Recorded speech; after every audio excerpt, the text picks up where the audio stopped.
పని చేస్తేనట ప్రోత్సాహం, లేకపోతే నమస్కారం పెడతాడట చంద్రబాబు నాయుడు గారు. కలెక్టర్లైనా, మంత్రులైనా అంతే.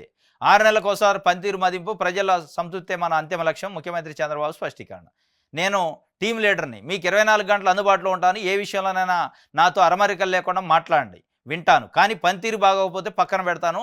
అటు కూర్చున్నా మీకైనా, ఇటు కూర్చున్న మంత్రులకైనా అదే సూత్రం వర్తిస్తుంది. 6 నెలలకోసారి మీ పనితీరును మదింపు చేస్తాను.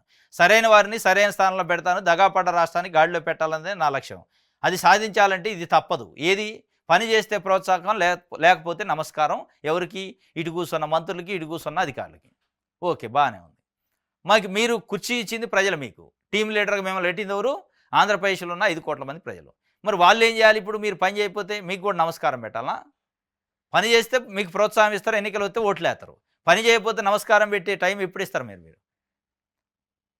మీరు పని చేస్తున్నారా లేదా? మీ పనితీరు ఏందనేది ఎవరు చెప్పాలా రిఫరెండం? ప్రజలు చెప్పాలా. ప్రజల్లోకి పోండి.